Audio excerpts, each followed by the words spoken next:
E aí, pessoal, tudo bem? Prontos aí para nossa aula 3? Vamos tentar aí terminar Roma. Espero que vocês estejam aí estudando, acompanhando as aulas, né? Não desanimem, tá certo? Vamos lá. Eu falei nas aulas passadas uma herança romana, as origens da cidade de Roma e agora vamos falar as principais características da arte, né? Nessa aula aí também eu vou convidar a galera do terceiro ensino médio para ver também a aula, tá? Para complementar nossas aulas lá de História da Arte. Vamos lá falar de Roma. Lembrando rapidão, as fases políticas de Roma, monarquia, república, império. Vamos falar não vou adentrar esses temas, porque a gente podia ficar aqui horas só falando dessa parte. Isso a professora de História Geral de vocês vai falar melhor, tá? Mas vamos só ver alguns temas para a gente situar, né, a nossa arte. Então, a gente viu a monarquia lá nas origens, né? Que a gente saiba, só teve, a gente sabe de só 7 reis, os últimos reis eram etruscos, não é? E os romanos, o Senado, ele tira esse rei etrusco do poder, você começa uma república romana. Pontos importantes dessa república romana: o Senado, formado pelos patrícios, né? O grupo social lá no alto da pirâmide, e a república vai ser marcada pelo início da expansão romana. Uma primeira fase é a expansão territorial na Península Itálica, e a segunda fase em busca de novas rotas comerciais, que você vai ter as guerras púnicas, tá? De extrema importância. E quando ele conquista esses territórios, eles vão batizar até o mar Mediterrâneo de Mare Nostrum, né? E essa figura do general vai fazer que o exército fique bastante importante, o exército, o general, e você vai ter os romanos, um povo guerreiro, um povo de guerra, né? Roma era um acampamento militar, você vai ter a construção de estradas. Para que você vai fazer isso? Claro, para você interligar todo o território e para você mover tropas, né? Então é um povo voltado para a guerra, é um povo prático, tá? E depois você vai ter os triunviratos, as figuras dos generais crescem, o Senado perde poder, né? Você vai colocar generais e pessoas de apoio popular por causa das revoltas sociais em Roma. Primeiro o triunvirato, depois você vai ter o assassinato do Júlio César, o segundo triunvirato, e depois do segundo triunvirato, o império, né? O Otávio, ele vai receber o título de Augustus, divino, e ele vai virar o primeiro imperador de Roma, tá? Então o império é expansão, é militarização, aquela coisa hierárquica, o totalitarismo.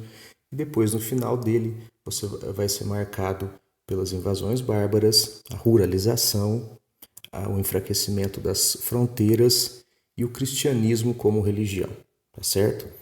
Galera, por que eu fui muito rápido aqui?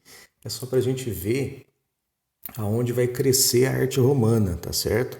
Dessa expansão, dessas características com as heranças de outros povos. No Império, você vai ter algumas mudanças, mas a nossa arte aqui, ela está inserida neste contexto. Se você tiver alguma dúvida desse contexto, você pode me perguntar ou esperar você chegar lá na matéria de Roma, ok?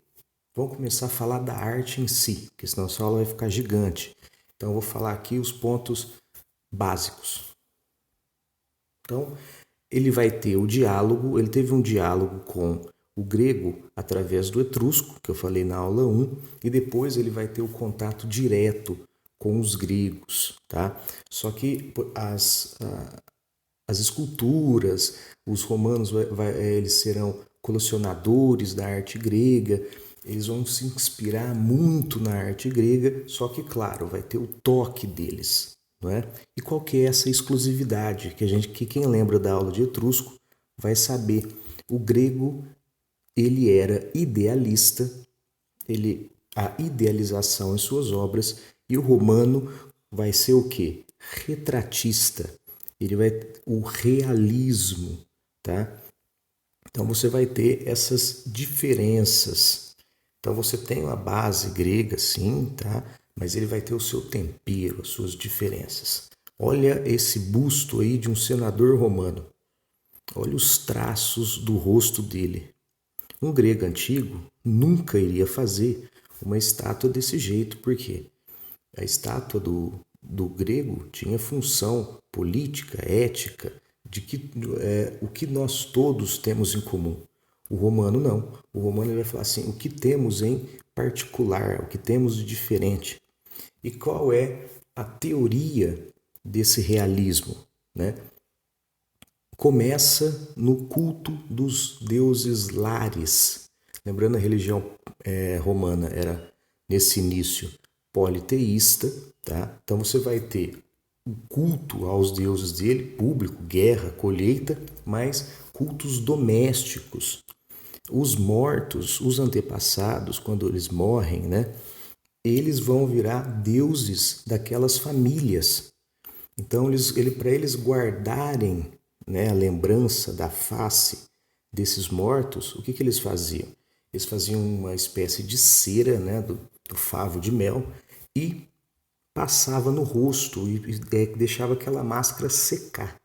Quando a máscara secava, eles retiravam isso e o que acontecia? A cara ficava igualzinha. Né? Esse realismo, por que os olhos, por exemplo, não têm a íris? Eles estão mortos, tá? Então, eles pegavam essa máscara mortuária e servia de culto. Então, aquele valor que ele vai dar à imagem, né? Que a imagem representa muita coisa para ele, né? Então, esse realismo vem daí, uma das teorias, tá? Veio de herança do etrusco, mas esses cultos lares são muito importantes. E outro ponto para você saber dos romanos é que eles eram grandes engenheiros. Eles eram grandes engenheiros militares. A gente fala que os gregos eram arquitetos e os romanos engenheiros, eles eram práticos. Eles vão pegar coisas que os outros povos usavam para templos e tal, e ele vai trazer isso para o dia a dia, para o uso na cidade. Você vai entender isso aqui quando a gente passar a aula. Então, lembrar disso. Os gregos eram idealistas e os romanos eram retratistas. Eu não falei no começo da aula, né? Por que a civilização romana é tão importante para nós? É a base nossa. O grego e o romano. O romano chamavam os gregos de clássico. O que é clássico? Clássico é aquilo que você deve, que merece ser copiado. Né? Então a civilização grego-romana é a base da civilização ocidental. Uma prova só que a língua que você fala, o português, é uma língua latina. Tá? Então por isso que a gente vê aí os romanos. E você vai ver aqui que muita coisa dos romanos, se você parar para pensar e olhar em volta na sua sociedade, você vai ter. Então lá, o busto do imperador Vespasiano, olha a realidade. Aqui era um busto lar, né? Não era político. A gente vai ver depois que no Império as esculturas vão ter uma pegada política, que você tem que representar um líder e tudo. Mas, por exemplo, esse busto aqui seria um culto ao lar, aos lares da família do Vespasiano. Ali, ó, o busto de Júlio César. E repara, o busto do Otávio.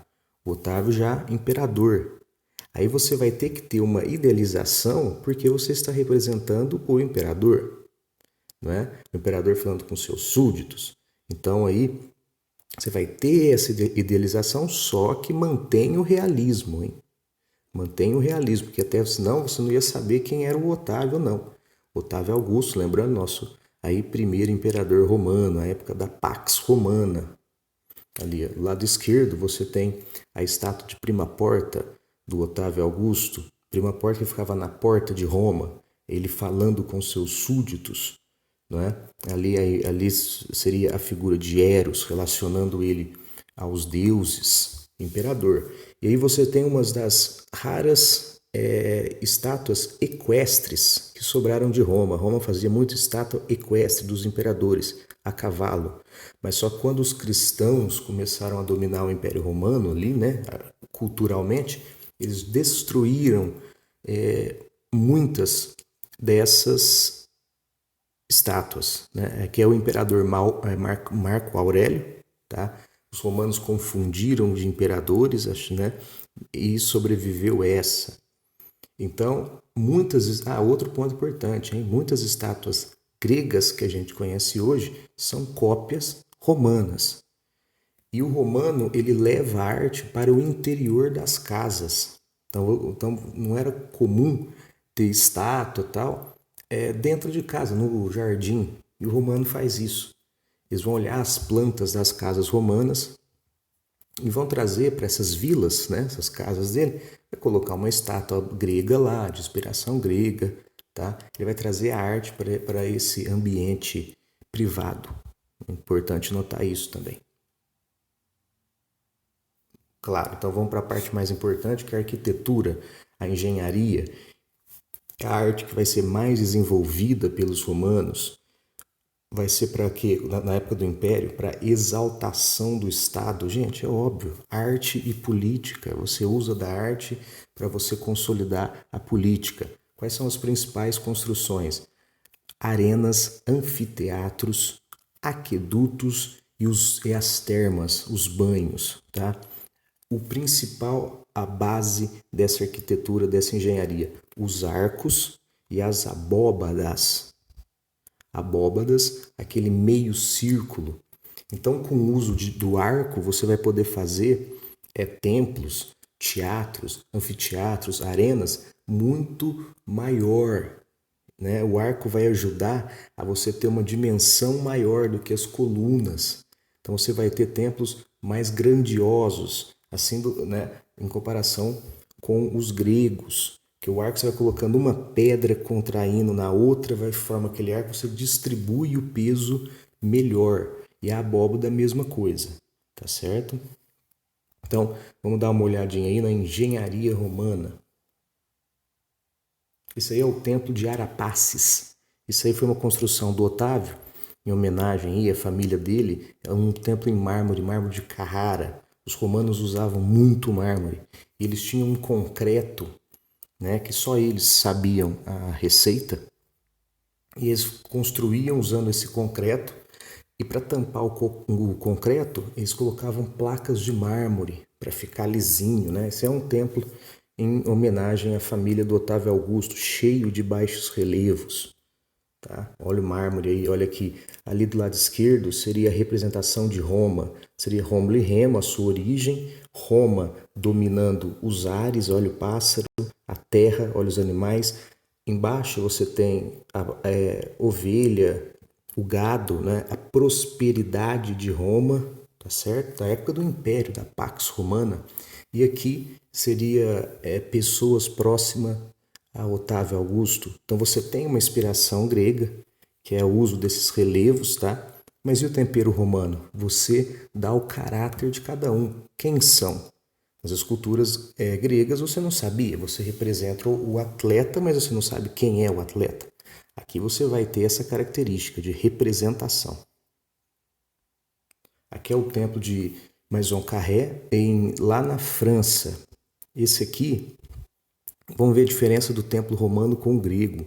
Você vai ter aqui o uso da coluna, só que você vai ter um pódio, ele vai ser elevado, e diferente do grego, o grego você entrava em qualquer lugar, em qualquer parte dele, ele era todo aberto, né? A coluna tinha função de sustentação. Aqui a coluna vai perder a sua função de sustentação e vai ser agora de adorno, de enfeite. As colunas da frente aqui, elas são de sustentação, mas lá do fundo elas não são. Vou te mostrar aí. Qual que é o diálogo com os gregos? O frontão triangular, o equilíbrio, né, a simetria. E qual é a diferença para o romano? O templo vai ter uma única entrada, uma escadaria que vai te indicar qual é a entrada do templo. E agora você vai reunir fiéis dentro do templo. Diferente do grego, que só era os sacerdotes. Agora você vai ter o culto dentro desse templo, tá? Que o cristão depois vai aprender, vai fazer isso também, né? Quer ver vamos dar uma olhada aí no Maison Carré, o diálogo com o grego, o frontão triangular, né? A única entrada, o romano, as colunas, e aqui, repara aí do lado direito as colunas, ó, elas são coladas à parede. Então, elas não são de sustentação, são de adorno. Os teatros romanos também serão diferentes dos teatros gregos. Aqui você tem um teatro de Marcelo de Roma, construído pelo Otávio Augusto, pelo sobrinho dele, Marcelo, mas o Marcelo morre, ele entra em luto e tal. Qual a diferença do teatro grego? O uso de arcos, claro, o uso de arcos, né? E o teatro grego, o romano, ele era fechado, olha só. Ele era fechado e ele não era feito nas encostas das montanhas, igual os gregos, tá? Você vai ter uma coisa, aqui são pinturas, muito importante, que é um centro de convivência do romano, que são os termais, os banhos, né? Era tipo um spa. Você tinha a sauna, você tinha as banheiras quentes, frias, você tinha biblioteca, espaço para crianças. E os romanos reuniam-se nesses termais, nesses banhos, para conversar, falar sobre política, arte, sobre a vida, fofocar, né? Um momento de lazer, tá? Então, olha aí a praticidade, tá? Isso aí, característica, traço da cultura romana. O mais importante, o Coliseu. Os romanos construíram vários coliseus, tá? À medida que o império ia se expandindo, havia sempre a construção dessas obras de engenharia. O Coliseu, o que são o Coliseu? Anfiteatro. Para que servia? Balada. Servia para balada. Você ia lá ver peças de teatro, você ia ver guerras, você ia ver lutas, até batalhas navais, tá? Até batalhas navais. Então era uma arena de espetáculo. Tá? Aí cabia de 50.000 pessoas a 60.000 pessoas sentadas e em pé. Lembrar do mármore. E aqui a decoração. Você vai ter, na medida que eles são elevados, as colunas de enfeite serão colunas que representam a arte grega. Colunas dóricas, jônicas e coríntias. Tá? Aqui são ruínas por causa dos terremotos, das invasões dos bárbaros. Você tem esse Coliseu aí destruído, mas ele era todo fechado, né? Olha uma coisa aí, olha os estádios. Os estádios de futebol são a mesma estrutura praticamente do Coliseu, tá? Herança romana. Então olha os detalhes aí embaixo, as colunas dóricas, no meio, as colunas jônicas, e em cima as colunas coríntias, tá? Lembrar aí daquela política de pão e circo, né? Para você deixar a galera feliz, pra você ter a impressão que Roma é um grande império, né? Outra coisa importantíssima, ele vai levar para todo o império, para toda a expansão, os aquedutos. Os romanos levavam a água limpa para a cidade. Os romanos falavam assim, a gente é diferente dos bárbaros porque nós somos limpos, né? Nós somos limpos, nossas cidades têm águas limpas, né? Tem os banhos. Então esses aquedutos, o uso do arco, né? E você leva a água para a cidade. Esses aquedutos, eles não modificam a natureza, eles são construídos como se fosse parte da natureza. Tá? Então você vai ter aquedutos em Portugal, na Espanha, França, em vários lugares que não vai ser só na Península Itálica, né? Então, para onde você tem que lembrar que essas noções que a gente tem, Portugal, Espanha, assim, não era na época. Nessa época era tudo Roma. Tá? Então a Palestina era Roma, o norte da África era Roma, a Península Ibérica era Roma, e por onde o romano vai, ele leva essa cultura. Aqui é o principal templo romano, o Panteão. Ele é um templo que era grego, o resto do templo cai e os romanos mandam reconstruir esse templo. O Panteão você tem aí então o diálogo com o grego e a abóbada. Tá? A abóbada ali, tá vendo? É um semicírculo. Esse Panteão aqui, ele tem 43,20 metros por 43,20 metros. É uma matemática aí singular e era um templo de todos os deuses romanos, tá? Você ia cultuar todos os deuses romanos. Tinha até um espaço vazio que era para os povos dominados, assim, o Deus esquecido. Então, que era para louvar o Deus de quem o romano dominou. Lembrando que o romano era politeísta, ele não vai encrencar com a religião dos outros. Quanto mais Deus, melhor, não é? Então, e o panteão ele é magnífico porque dá uma olhada aí, ó. Ele tem só uma abertura em cima, tá? E é o único feixe de iluminação, esse óculo aí em cima. À medida que o sol vai indo de leste, oeste para leste, né? A luz dele vai iluminando todo o templo. Então ele é construído por embaixo pedras pesadas, depois pedras mais leves, né? Para sustentar aquilo. O desenho, olha o desenho ali do teto. Esse efeito, ele vai desenhando maior e ficando menor, para dar um efeito de leveza, tá? Esse templo aqui é tão magnífico que quando os cristãos começavam a destruir templos pagãos, eles resolveram manter o panteão intacto e virar o panteão uma igreja, não é? E eles mudaram o significado. A luz ali agora, quem que é a luz? Quem que emana luz? Quem que é a luz divina para o cristão? Deus, né? Eles adaptaram esse templo pagão para o cristianismo. Na outra aula a gente vai ver melhor o cristianismo, né? Que esse cristianismo de Roma, ele tem que adaptar certas coisas para sobreviver, tá? Eles adaptam, eles não destroem o panteão, essa obra máxima da cultura romana. A abóbada, arco, as colunas, certo? Você vai ter, então, como é uma sociedade guerreira, de exército, de expansão, você vai ter monumentos que vão representar essas vitórias, por exemplo, como o Arco de Constantino, são arcos que eles mandavam construir para mostrar de quem não foi para a guerra, como foi a guerra. Vencemos, somos vitoriosos. É o Arco de Constantino, então o imperador passava por esse arco com suas tropas, né? E ali você vai ter esculturas, relevos, todos contando os feitos ou a vida do imperador. Arcos, os arcos da vitória. Você vai ter as colunas de vitórias também, aí a coluna de Trajano. Essa coluna é toda feita em relevo, em baixo e alto relevo, contando as campanhas militares na Dácia, do imperador Trajano. Olha o detalhe aí, ó. Olha isso, que magnífico. Então o cara ia contando, aqui o Trajano venceu, aqui ele perdeu, aqui ele ganhou, aqui ele fez esse feito, aqui ele fez esse outro feito.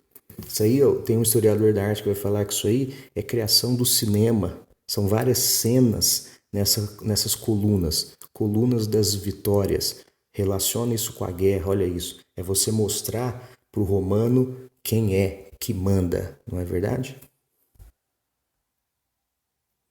Olha que cena trágica.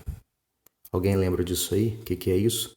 São corpos mortos pelo vulcão Vesúvio, né? As descobertas de Pompeia e Herculano.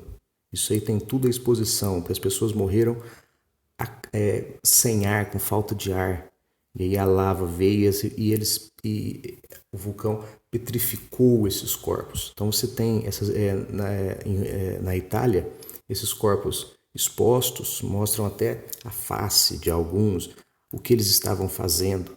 E a cidade foi soterrada. Depois, séculos depois, elas foram descobertas, escavadas e junto com isso, muita coisa veio à tona dos romanos, pinturas, mosaicos, tá?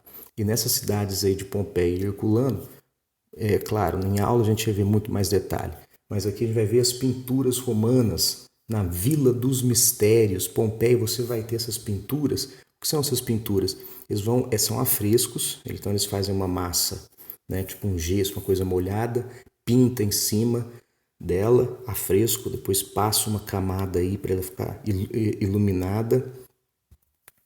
E essas pinturas romanas, eles vão de fases, né? Mas geralmente eles vão fazer detalhes, eles vão pintar abertas como se fossem janelas, pinturas como se fossem janelas, como se essas pessoas que eles estão desenhando passassem por ali. E na Vila dos Mistérios, em Pompeia, você descobre o que era o local por causa dessas pinturas. Aqui você tem, por exemplo, um ritual dionisíaco. Ali, olha lá, a sacerdotisa de Dionísio e tal. Você vai ter aqui pinturas extremamente obscenas, tá? Eu não vou mostrar aqui, né? Mas você vai ter muitos bordéis nessas cidades com cenas eróticas e tudo, né? Nessas pinturas, tá? Pinturas grandes, colorido, olha o vermelho, né? O vermelho se contrapondo com os personagens, tá? Vou passar um texto depois falando um pouquinho melhor da pintura e você dá uma lida, tá? E depois pesquisa alguns afrescos da Vila dos Mistérios ou de Pompeia. Eu não posso mostrar aqui os obscenos, mas você depois pesquisa, fala que é uma pesquisa histórica, tá bom? Mas a pintura romana, os mosaicos romanos, também, eu não coloquei os mosaicos aqui, mas você vai ter os mosaicos de influência do Oriente, tá? Galera, lembrando, essa aula aqui nunca será igual uma aula nossa presencial, onde eu poderia mostrar mais imagens, falar mais e viajar mais. Mas eu falei aqui os pontos importantes para a aula não ficar tão longa, tá? Então, aí tá as principais heranças da arte romana. Então, muito obrigado. Qualquer dúvida aí no plantão de dúvidas, tá? Abraço.